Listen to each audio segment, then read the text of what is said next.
speaker, SHETalk, for Solutions Housing Equality, is another one. If you notice, all these women are SHETalkers at one time. Sharon was 4 years ago, I want to say. Yeah? Obviously, Dr. Chichardora is today, and Dottie Herman was 2 years ago. She is the CEO of Douglas Elliman. She's going to come up and tell you about her story. It's absolutely phenomenal. And the rest, I'll let you leave it about that. I am so happy that I can tell each one of these women, my personal friends.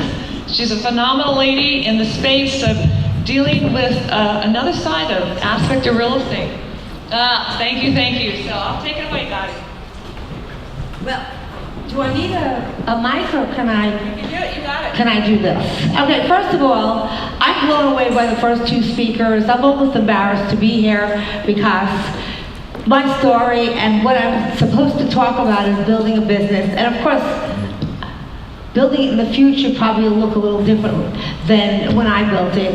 However, I really think that I do have a good story and I built successful people. And there's a lot of people that know how to build businesses.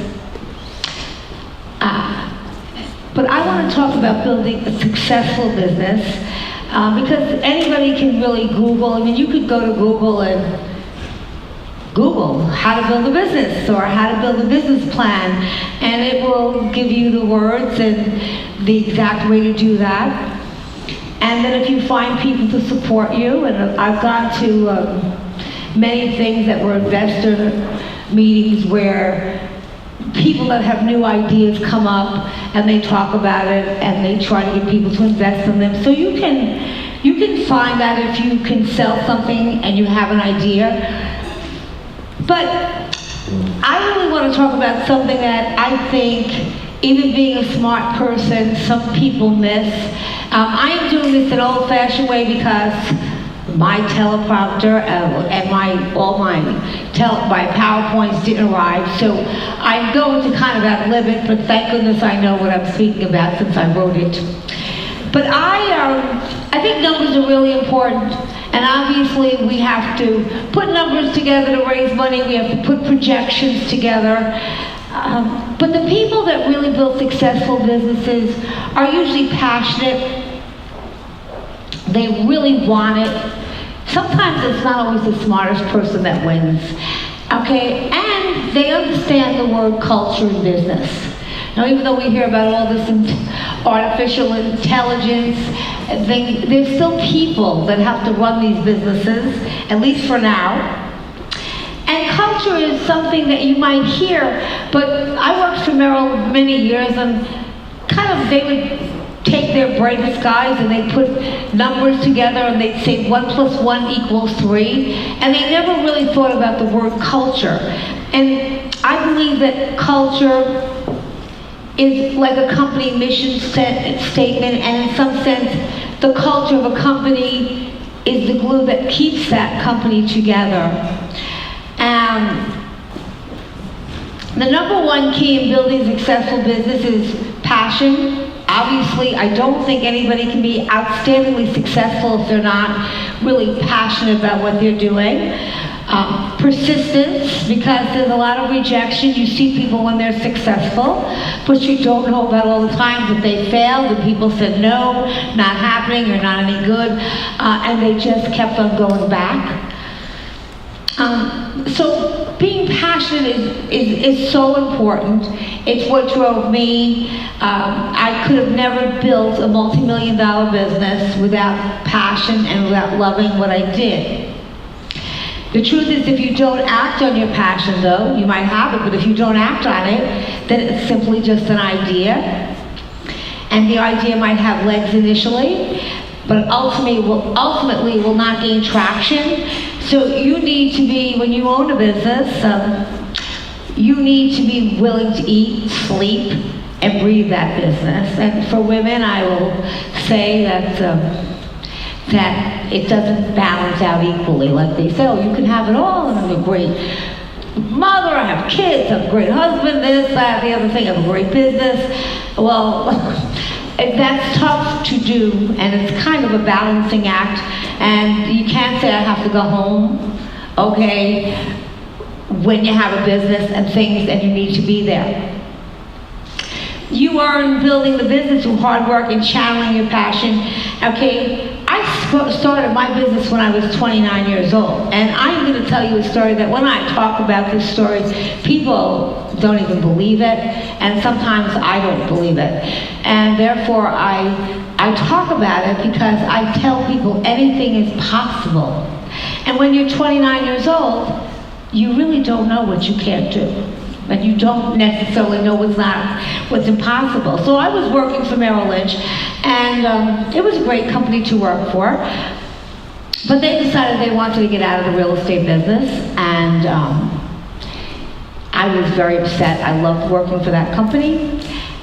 And they sold that company to Prudential. And there were 300 offices nationally, and I was on Long Island at the time, and I was in the Northeast region. I was running, there were about 36 offices on the island. And all of a sudden, you know, there I was, and was welcome to Prudential. And in those days, Prudential was a mutual company, and so I thought of them, well, they have scuffed shoes, and the guys at Merrill, they were like just so cool. It was a whole different deal. Prudential told me that we don't want to run a national or own a national real estate company. We think that real estate is local, and therefore we're going to break all these companies up and we were going to franchise them. And so your job is to keep the company together as you were running it until we find a buyer. I was devastated. I was like, oh my gosh, I'm out of a job that I loved and that I was passionate about. I never, especially at 29, had any intention of buying a real estate company. I was a financial planner.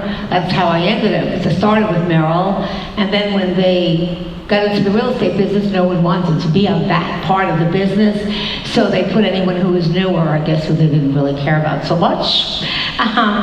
But all of a sudden, the company sold. Prudential doesn't want to own it. I'm 29 years old. And I'm like, well, I'll just buy it. Okay? I mean, I'll just buy it. And I said, I'll just tell them I have the money. And that's what I did. I know it sounds crazy, and so it's good to be 29, because I wouldn't do that now, I don't think, but I did that.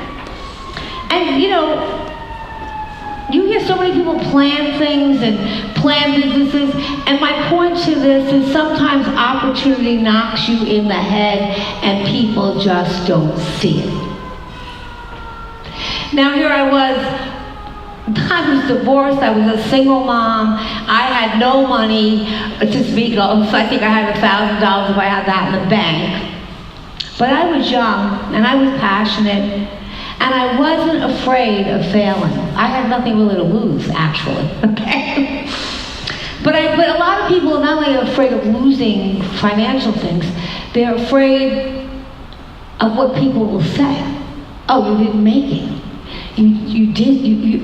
So I was going around telling people, well, I'm going to buy a company. So I wrote Prudential a letter with a little help from my friends, and I said that I had venture capital money, and that I wanted to be considered to buy the company on Long Island, which was 36 offices. I went to banks, of course, and I said, I have an opportunity to buy a major company that's 36 offices, that's #1 on Long Island.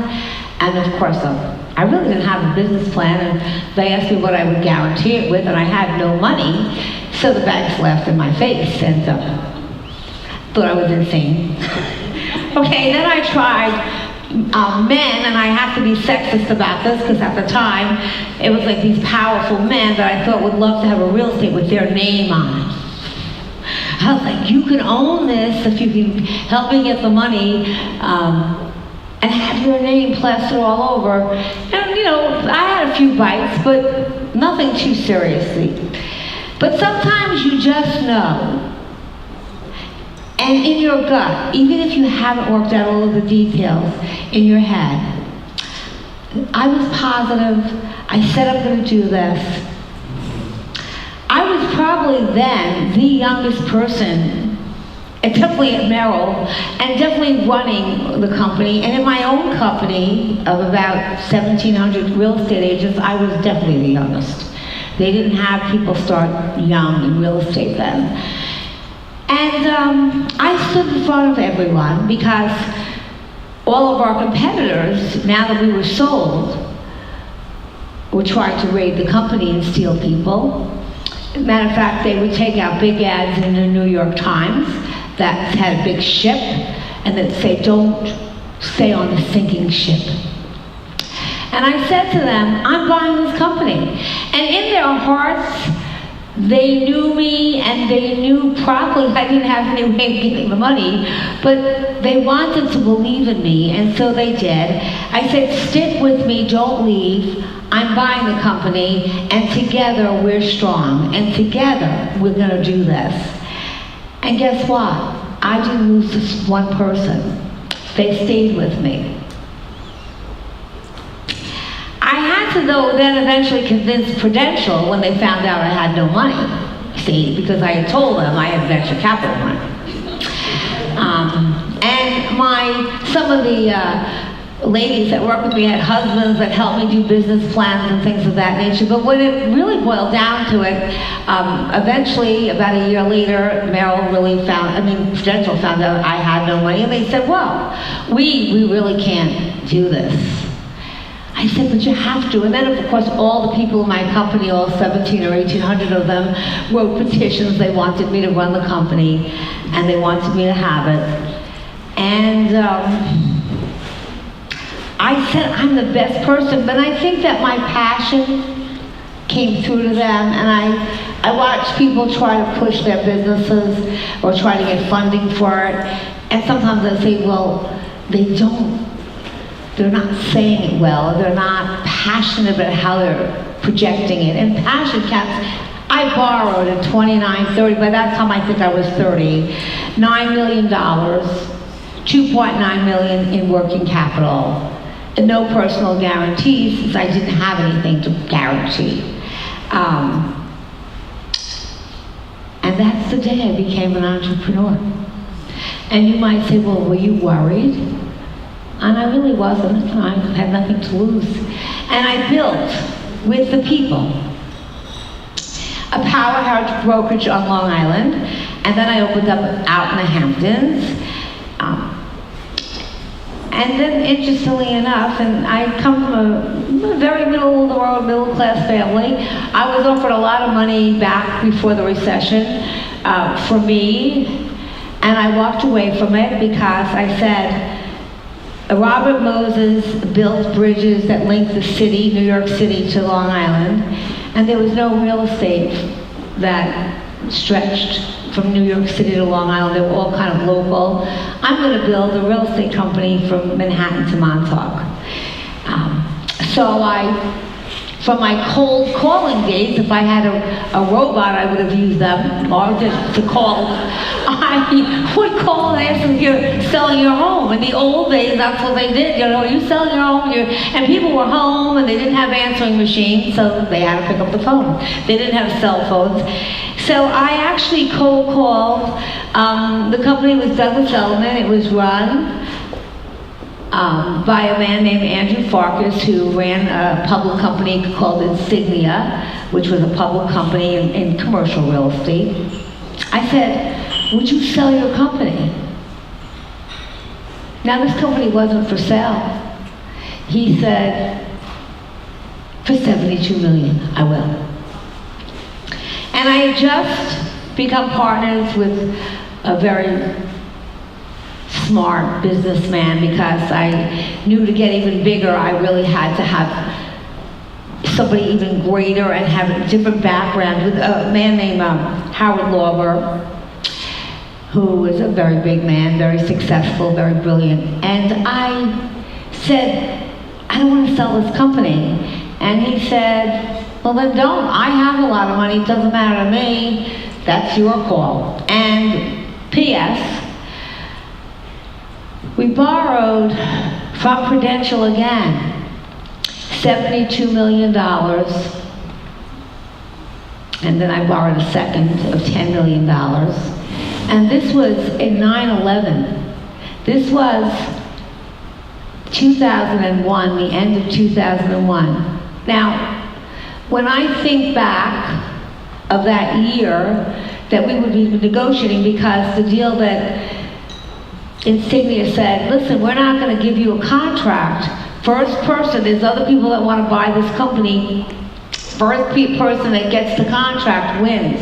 So my whole negotiation was about a year's time, in the year right after 9/11. And we were, if you go back then, we were expecting a second terrorist attack in New York City. We would be doing numbers. I was dealing with the Prudential financial guys who I owe so much to. And we'd be, well, we have to evacuate. There's a terrorist threat. And then there was the anthrax. So it went on, and one day my banker that was lending me the money for Prudential said, Dottie, am I insane lending you this money? Like, do something else or build it from scratch the way you did the Hamptons. I said, I'll never do that again. And I said, listen, if they hit Manhattan again, it's over. And I'll have arrows and signs, Hamptons that way. But I really thought in my mind, if we had a second terrorist attack, I think that would have been over for New York City. And as resilient as New York City is, and as together we were fighting to stay there, I don't know what the second one would have really been tough. And myself and my business borrowed after 9/11, a year later, 72 million, 82 million actually. And I bought Douglas Elliman. I walked in front of God knows how many people who, again, I think I grew up in a very great place, but it's the New York City people are like, what are your credentials and where are you from? And like, why do you dress nice? I said, well, there's a store or two if you really search on Long Island and stuff. But some places have good stores, not just Manhattan. And I said, I don't want to have any respect from you guys because I have a title and I'm the CEO. I just want the opportunity to earn it. That's all I ask, just give me the opportunity to earn it. And they did. And when we were doing the business plans with Prudential, there's something they call breakage, and that's kind of when you buy a company, how many people will leave. And there's a number they put in, and I said, I'm not going to lose anyone. And there's like, no way, you will never. I didn't lose anybody because I understood culture. I'm pleased to say we are the third largest company in America. We now have offices in Boston, California, Connecticut, Florida, and Westchester. And in 2017, our revenue was $27.4 billion, and I did pay off the debt. Thank you. And I say this, and I can always kind of tear up about it. My father was a city worker. My mom died when I was 10. I just wasn't afraid to ask. And I hope that I share with everyone in this room that in business, you might get a million no's, but never be afraid to ask. And the next thing I did was I really grew my people. They would come to me all the time and they'd say, Dottie, how do you do this? How do you get a listing? How do you close on this $1 million property? How do you get a mortgage? And I would not always know the answer, but most times did, and say to them, when you're building a business, well, what do you think? Well, they didn't really want to think. They wanted me to give them the answer. And part of building a successful business, I think, is getting your employees to grow and think. And so I'd say, well, information's out of business now, because in those days you could dial the 411 and get information. I'd say, write down your question to me and put down how you think you would solve it, and then you can come to me. Well, half the people were too lazy to write it down, so that got rid of half of them. Okay? And the other half, when they actually wrote it down, they kind of really did know the answer. They just didn't have the confidence. And I think that being a business, running a business, you want them to get that confidence. It would have been easier for me to answer their questions, but I didn't. And I think that being a good mentor is what you need in business and in running a business. Teach people, invest in your people, teach them to trust themselves, and you give them confidence. If they never do it, if they never have the opportunity to do it, they'll never get confidence. So my office lines got shorter and shorter, and I found that now people would come to me and they'd brag about the listings they got, and they didn't have to ask me so many questions. And sometimes I see people running companies and managers that are insecure, and they want those lines of people because it makes them feel good. And I guess when I was younger and I was brand new, I thought that too. But that's really not what you want. You want, as a business leader, you want people around you that are actually better than you.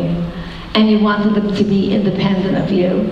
And I learned that at Merrill Lynch when the first week I was there. They wrote, put down your replacement. I'm like, my replacement? Like, I didn't even start yet. And they're like, if you don't have a replacement, you can't grow. And I see in businesses many times that the people that run them are insecure and don't sometimes promote or put people that they fear might be better than them. To me, that's what makes a successful leader. Someone who goes out and finds those people and helps grow them. I know that in building a business, you are going to have disappointments. As part of the business, you're going to have setbacks. But I would go home and cry and then get back in the game. Never see where they can hit you, but I mean, I had many of a crying moment. But the company that I built supports success, but it supports failure. In fact, we don't think of failure in the traditional sense of the word. We think of failure as situations where you put yourself out, that you tried, and even if it didn't work out the way you wished, you learned from it. The only thing I insisted on in my company is that they don't break the law, because I don't like wide stripes. They make me look fat, and therefore I don't want to go to jail. When I was at Merrill, I learned a lot, and that's why I always say if you work for a company that they teach you, their employees were their biggest assets. And I just read an article, and so let me say it this way: the right employees are your biggest assets. I installed a culture of learning that never ends. Training your company, being a mentor, having continuing training, and I send them for courses that I pay for. It shows them that you care. It lets them spread their wings, and it's somebody. And kind of that's how I decided to start teams, and I did start teams in the real estate business, because people would get to a point, and I would watch it, and when they got to a point where they felt they couldn't go any further, even if they went to a company that wasn't even as good, once they felt there was a ceiling somewhere, for those who wanted to get higher than that, they left the company. So I said, I'm never going to have a ceiling. You know, I'm going to make it worth their while not to start their own company, to stay with me and build and make it beneficial for them to stay and build their own brands. And that's why you'll see them on $1 Million Listing. They're brands within brands. I did many social interactions. Studies show that happy employees are more productive, they're more loyal, and they stay with them. And I encourage a lot of get-togethers. You know, my business is a lot of referrals. So if you live in New York City and you want to move to Washington, well, it's good if you know an agent there. And so we have roundtables. I spend a ton of money on bringing in leadership, bringing people together, getting them to know each other. I think that there's something to say about human interaction. I have a Halloween event, which sounds a little crazy, every year, and I do it, and I invite all my agents. I've had Bette Midler be a keynote speaker. She was great, by the way. I had Randy Zuckerberg. I've had God knows how many. And then we have a big costume party, and people kind of, when they're in costume, have fun. And it's 3 or 4 days, and we have dancing contests, and it's just a lot of fun, and people really get to know each other, and I think that's part of the success of my company. It's like a big family. A little dysfunctional sometimes, but it is like a family, and I think that goes a lot. I have them, I'm very inspirational, and it costs me a lot of money to do this, so people say you're crazy. But we rented the Radio City Music Hall the last 4 years, and had the Rockettes, and we have our awards ceremony there. And so the top people walk across the radio music center, and that is a feeling of, you just see their faces light up. And we award everyone in the company, whether they're managers, whether who's contributed to our success. We even have a Rookie of the Year. And then people will come and say, you know, Dottie, next year I'm going to be on that stage. So it's inspirational to people who are not there yet, and people, once they're on that stage, they're never getting off it. So they want to stay there. So those are kind of things that I've done. And I believe in all of that you build a team, and I think I built a great team, and I really believe that part of, because I watched Merrill do that. They would buy the #1 company, then they'd buy the #2 company and say, well, okay, we're going to put the #1 company with the #2 company, and 1 + 1 is going to equal 3 now. And if you do the numbers, they do work. And I'm sure if you got some artificial intelligence, they would work also. But what they never looked at is culture. And when you build businesses and bring people into businesses or buy other businesses or merge, if the cultures are very different, if you just do the numbers, it could look like a win-win. But if the cultures and the people aren't, or you don't know how, or someone doesn't know how to bring those cultures together so that one doesn't feel dominated by the other, then whatever you purchased or put together a year or 2 later is gone. So I think my time is just about up, so I'm going to skip a lot of this. I just want to say that as a leader, you're a role model, and people look up to you, so you have to be conscious of everything you do and your behavior. We need to actively listen, and we need to know that people usually follow the leader's behavior, and if they don't fit in, then they end up leaving. So it's really important, and it's important to make a team and surround yourself. Like, I'm a good front person. I certainly am a great recruiter. I'm pretty inspirational. I know the business back and forth, but I am not a dot the I's person or cross the T's, and I don't want to do that. So I have a big team around me that does what I'm not good at. You don't have to be good at everything. You just have to know.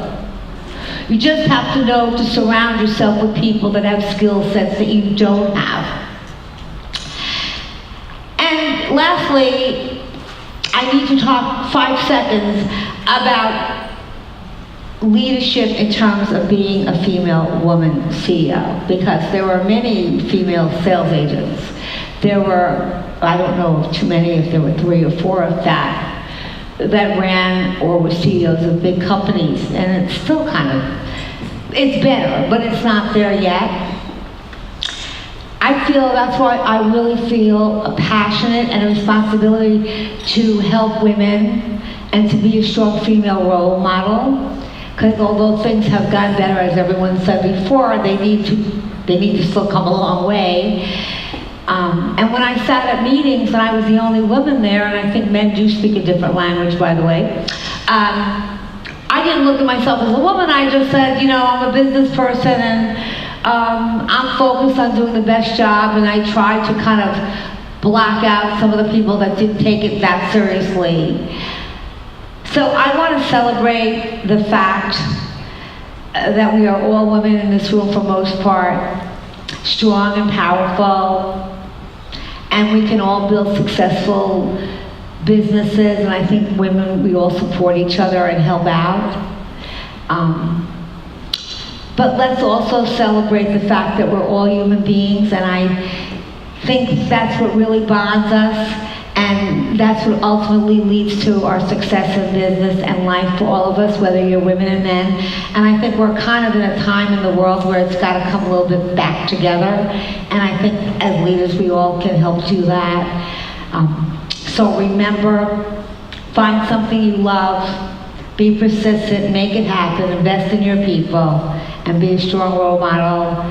Thank you, have a wonderful day, and I wish everyone the greatest success. Thank you.